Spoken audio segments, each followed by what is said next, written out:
ఎక్కడో టీవీల్లో pre release ఈవెంట్లు చూసి పాసల కోసం వెతికి ఈరోజు మా ప్రీ రిలీజ్ ఈవెంట్లోనే స్టేజ్ మీద నిలబడే మాట్లాడే స్థాయి ఇట్స్ ఎ జర్నీ అండి. ఈ ప్రయాణం చాలా గొప్పగా అనిపిస్తుంది, కొంచెం భయం వేస్తుంది, కొంత బాధ్యతను కూడా మాకు ఇస్తుంది. సరే, అందరికీ నమస్కారం అండి, మీడియా మిత్రులకి. అలాగే నేను యూట్యూబ్ సిరీస్ చేస్తాను సార్. యూట్యూబ్ వీడియోస్, నా యూట్యూబ్ వెబ్ సిరీస్ని ఆదరించిన ప్రేక్షకులకి,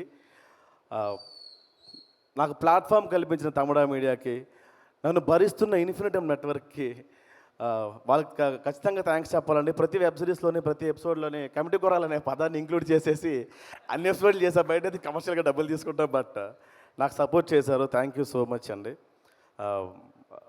చాలా ప్రొడక్షన్లు ఈ సినిమా తిరిగిందని అందరూ అంటూ ఉంటారు. వంశీ, మనం చాలాసార్లు బాధపడ్డాం, ఏడ్చాం, బట్ నాకు చాలాసార్లు మీ మాట హాన్ చేసిందన్న. ఒక డైమండ్ని సికింద్రాబాద్ రైల్వే స్టేషన్ దగ్గర అమ్మితే అది ఎవరు 5 రూపాయలన్నా కూడా ఆలోచిస్తారు. అది ఒక షోరూంలో పెట్టంతే 1000 కోట్లు అని చెప్తా, 1000 కోట్లేనా అని ఆలోచించే బిజినెస్ మ్యాన్స్ ఉన్నారు అని. ఆ ప్లాట్ఫామ్ మాకు పింక్ ఎలిఫెంట్ అన్న, నిజంగా అది. అండ్ ఈ ప్రాజెక్టు మేము ఖచ్చితంగా చేస్తామన్నా. సినిమా అయితే ఖచ్చితంగా చేస్తాం, ఆపేవాడు అవ్వలేడు, అది కన్ఫామ్గా చేస్తామని తెలుసు. ఎలా చేస్తామో తెలియదు అన్న, ఎక్కడ చేస్తామో తెలీదు. అప్పుడు అక్కడ కనిపించాడు దీపక్ అండ్ అంకిత్ కొయ్య, వీళ్ళందరూ వంశీకి ఫ్రెండ్స్ అవ్వడం, ఫనీ అన్నని కలవడం, ఫనీ గారు నిహారిక దగ్గర వరకు వెళ్ళడం, ఈ సినిమా ఎలా రూపుదిద్దుకోవడం చాలా ఆనందంగా ఉంది. 11 మంది హీరోలు అంటున్నారన్న. ఎవరు నమ్మకంటే 11 మంది హీరోలు లేరు, ఒక్కడే హీరో కథ. ఈ సినిమా వెనకున్నారన్న వంశీ డైరెక్టర్ అన్న, అతనే హీరో, ఈ సినిమాకి మెయిన్ హీరో. సెకండ్ హీరో మేము ఆర్టిస్టులు అన్నా, మాకు అవకాశం లేదు, గతి లేదు, చచ్చినట్టు అవకాశం ఇస్తారా అంటే మేము వెళ్ళాల్సింది, మాకు వేరే ఆప్షన్ లేదు, కాబట్టి మేము హీరోస్ కాదు. First director hero. రెండోది ఏ ప్రొడక్షన్లో చేస్తున్నామో తెలీదు, అసలు చేస్తామో ఏమో కూడా సరిగ్గా తెలియని టైంలో పాటలన్నీ కొట్టేసి తిరిగాడన్న మా మ్యూజిక్ డైరెక్టర్ గురూజీ. నాకు తెలిసి ఏ మ్యూజిక్ డైరెక్టర్ కూడా పాటలు కొట్టేసి పాటలన్నీ రెడీ చేసి ప్రొడక్షన్ హౌస్కి తిరగడన్న, అలా తిరిగాడన్న. వాళ్ళిద్దరు they are the heroes. Production హౌస్కి వచ్చిన తర్వాత నిహారిక ప్రొడ్యూసర్స్ హీరోస్ అయ్యారు. మా ఎడిటరు, వెనుకున్న రైటర్స్, వీళ్ళన్న హీరోస్, మేము జస్ట్ పాత్రలే. నిజంగా నోన్ హీరోస్తో వెళ్ళుంటే ఈ సినిమా ఎక్స్పెక్టేషన్స్తో వెళ్ళేదన్న. మా హీరోకి తక్కువ చేశారు, మా హీరోకి ఎక్కువ చేశారని. థ్యాంక్స్ అన్న, కొత్త వాళ్ళని తీసుకున్నారు అందరూ, ఫనీ గారు అండ్ నిహారిక. ఎందుకంటే కథను చూస్తారన్న, ఆ ప్యాటర్న్లో నిహారిక గారు ఆలోచించడం చాలా గొప్ప విషయం. పెద్దగా మాట్లాడడం రాదు నాకు, పనికి మాలిన విషయాలు ఎక్కువ మాట్లాడతాం, మైక్ ఇస్తే పెద్దగా మాట్లాడడం రాదు.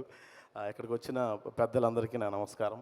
అండ్ సాయి కుమార్ గారు, వీళ్ళతోనే నేను చేయాలి అనుకోకుండా వీళ్ళతో నేను చేస్తున్నాను అనుకున్నారు సార్, థ్యాంక్ యూ. అండ్ ఏం చెప్పాలమ్మా, ఖచ్చితంగా థ్యాంక్స్ చెప్పండి నిహారిక, ఎందుకంటే తెలుసు మీకు రుణపడి ఉండిపోవాలి ఉంది మాకు. మాలాంటి వాళ్ళకి ఒక స్థాయిని కల్పించారు మీరు. అండ్ వంశీ, బేసిక్గా ఏడ్ చేస్తానేమో అండి సార్ అన్న, నాకు కామెడీ వీడియోస్ అవి చేస్తూ ఉంటానన్న. నేను సెంటిమెంట్ అంటే కొంచెం గ్లిజర్ అనేది వాడాలి, బ్యాక్గ్రౌండ్ మ్యూజిక్ చేసి సెంటిమెంట్ సీన్లు ప్రాక్టీస్ చేయించేవాడన్న. ఆ రోజు నుంచి సినిమా చూసిన ఏ బిట్ చూసి మనం చేసాం అనే స్థాయికి వచ్చేసాం. ఏమో ఏడ్ చేస్తానేమో అని నేను టిష్యూస్ పెట్టుకొచ్చుకున్నా, ఏడుపు రావట్లేదు. థ్యాంక్ యూ సో మచ్ అండి. థ్యాంక్ యూ అండి, thank you so much. Thank you అమ్మా, థ్యాంక్ యూ అండి. ప్రసాద్ ఊరుకో, నీది నాది ఒకటే ఏజ్, ఇలా రా. అసలు క్యారెక్టర్ నీదేంటి పెద్దోడు, దమ్ముంటే పించి నెప్పించండి, ఒకటే ఏజ్. నిహారిక గారు మీరు కూడా ఏంటండి ఎక్కడికి వెళ్ళినా పెద్దోడు అంటారు. మా పెద్ద ముత్తైదు ముందు మాట్లాడుతూ అంటారండి, ఎక్కడికి వెళ్ళినా కూడా ప్రెస్ మీట్లకు కూడా. ఇది నీకు కూడా నాస్టాలజిక్ గిఫ్ట్. ఇద్దరు ఒకసారి ఎగరేయండి, చూద్దాం ఎవరికి ఫస్ట్ ప్రైజ్ వస్తుందో. రెడీ, 1 2 3. ఇప్పుడు చెప్పండి, పిల్లాడెవడు? పిల్లోడు కాదు, పెద్దవాళ్ళకి అంత ఎక్స్పీరియన్స్ ఉంటుంది, నువ్వే. Save a life. Download uBlood app. uBlood for the new blood.